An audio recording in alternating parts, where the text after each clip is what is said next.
back. You know, has anybody watched the movie 1984, George Orwell, lately? Here's one. Have you watched Game of Thrones? Remember that scene? I think it was in the first or second season where they strapped the rat cage to the guy's chest. It was like, hey, tell us where it is. I don't know what you're talking about. And the rat burrowed his way through the person. Remember that? Yeah, that's kind of an old-timey version of 1984. A vision of a world with an authoritarian government that controlled every aspect of its citizens' lives. It was a brutal surveillance state. It not only suppressed free speech, but it was in the business of actually changing the meaning of words. It was called newspeak. And Orwell's fictional country was based on the anti-America, the exact polar opposite or negative of America. A reality our Constitution specifically protects us from, but also a world that Orwell knew was very possible under the European system. Take a look around you. Everything in this modern, evolving, and technological world. The trend is toward Orwell, not freedom. I won't mention places like Russia, as things like oppression, surveillance, censorship is what they expect from their government. But what is happening in the UK now is downright scary. People like Tommy Robinson, he's getting arrested in the street for filming iPhone videos of Muslim rape gangs as they are going into the courtroom. Back in the summer when people gathered around the hospital to protest the killing of another baby, the euthanization of a baby, the UK police announced that they would be monitoring Facebook and social media for anything critical of the government's medical decision. I don't think it gets any more George Orwell than that, does it? Now they've announced that if you live in the UK and you use the phrase bringing home the bacon or the phrase don't put all your eggs in one basket, that's going to be banned as well. Apparently, it's offensive to vegans who don't bring home the bacon and Muslims who don't like bacon. An academic in the UK wrote recently with the need to do away with such offensive language. And as ridiculous as it sounds, they're going to do it.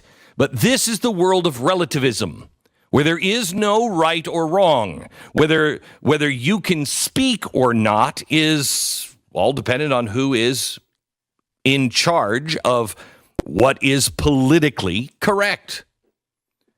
Whether something is right or wrong is relative to whatever random person or group thinks is right or wrong, and you better hope that that group that thinks you're wrong never gets into power. Free speech is a God-given right, but it may not be relative to an authoritarian, oppressive police state. And that's what's coming our way. Could never happen here, right? We're protected under the Constitution. We have a right to free speech. Not if you talk to most college students. I'd like to argue that even though the government is limited in what it can do to us, we're already giving up our rights freely, and we're not even realizing it. See, we're not doing 1984. We're doing Brave New World. Those were the two competing visions. One was done through happy pills and in advertisements. And the other was through just this authoritarian state that would strap a rat cage to your face. Well, they're both being done. One's being done in China and one's being done here. Is there a difference between banning a saying like bringing home the bacon and the current discriminant re-platforming or de-platforming going on with companies like Facebook, Google, and Apple? The CEO of Apple, Tim Cook, spoke yesterday about how he feels about deplatforming and free speech. Listen. I believe the most sacred thing that each of us is given is our judgment, our morality, our own innate desire to separate right from wrong. Choosing to set that responsibility aside at a moment of trial is a sin. So he was talking about deplatforming and how not silencing voices is a sin. No, remaining silent in the face of evil is evil itself, not silencing someone else. Tim Cook's words, a sin, not mine. It's a sin if they don't restrict free speech. Now, these are the words that I would expect coming from, the leaders of China or Russia, not from a CEO living in the freest nation on the planet, or what used to be. Last December, Tim Cook spoke in China and told the assembly that China's vision for the internet is, quote, a vision that we at Apple share. Are you kidding me? China's view of the internet is ultimate censorship. It is a tool for propagandists to fuel the police state. This is the future of Silicon Valley, and it's the future that they foresee for us. Orwell's nightmare could not be completed under our Constitution.